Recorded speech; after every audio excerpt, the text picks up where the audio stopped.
Is it? Yep, George Raft's career. Who do you think did it? I don't know. We should ask a bad Sidney Greenstreet impressionist. Can you tell us who did it? Well, let's just say that Raph's career couldn't be killed by anyone, my friends. Stop talking nonsense. Theories, my friends, just theories. If I were you, I would round up the usual low-life scum and luchadors. But watch them carefully. I think you'll find that only one man could have caused the death of a career like George Raft's. Humphrey Bogart. You heard the man. Let's round up the usual suspects. We'll be young till the day that we die. I wish I could teach you to fly. Teach you to scream and shout. Hope you can understand why.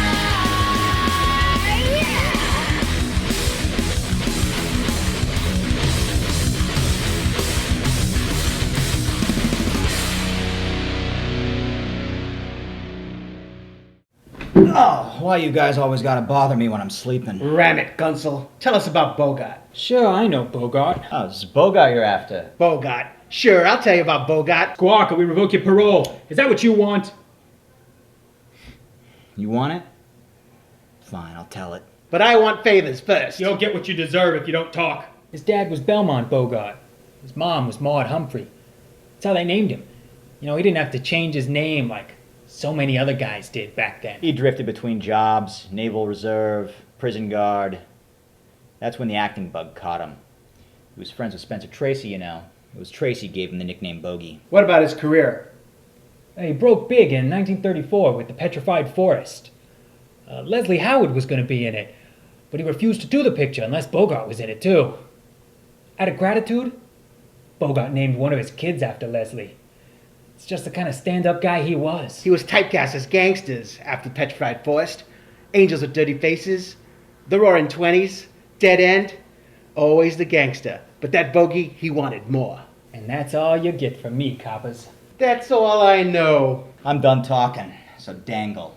They've clammed up. Can you help? What have you got so far? Not much. Did you ask about Hawks? What about Curtiz? What's a Hawks Curtiz? Not what, who? And turn the screws on him. Ask about the Blackbird. So you forgot to mention Howard Hawks. You idiots. You want to explain Michael Curtiz? Spill about the Blackbird. Oh, playing hardball now, huh? It was Curtiz who brought Bogey into romantic lead status when he directed Casablanca. Until then, Bogey was a tough guy. Never heard of it. The movie is one of, if not the, greatest romance film of all time. It also teamed up Bogart with character actors Sidney Greenstreet and Peter Lorre. It was where most people learned that sometimes love means having to let go. And Howard Hawks. The Big Sleep. Hawks directed it, based off a Raymond Chandler novel. It solidified Bogart as the archetype of the private dick. It also starred his wife, Lauren Bacall. Hawks was responsible for them meeting, you know.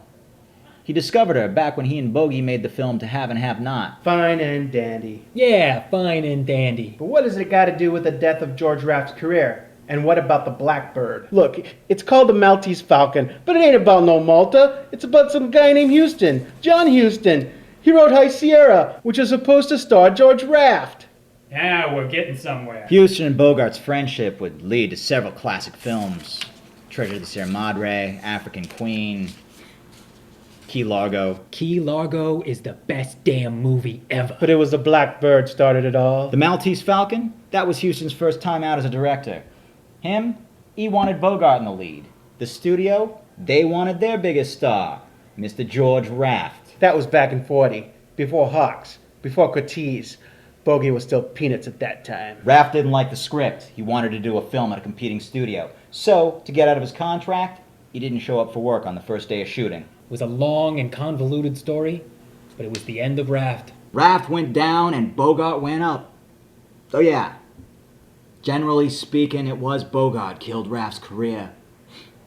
Funny, huh? You always think a Raft will stay afloat. Good work, boys. Now make him go over it again. Real slow. Quick recap. Born into the world as Humphrey Bogart and then nicknamed Bogey, he got his start at Warner Brothers, where he had small roles and was typecast as a gangster. His first starring role was as Mad Dog Earl in High Sierra, which caught the attention of future friend and collaborator John Huston.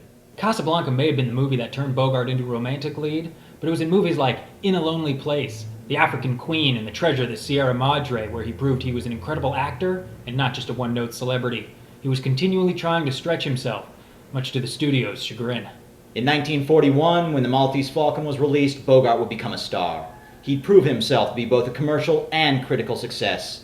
Sure, it's easy to pin the death of George Raft's career on Humphrey Bogart, but George Raft was responsible for George Raft.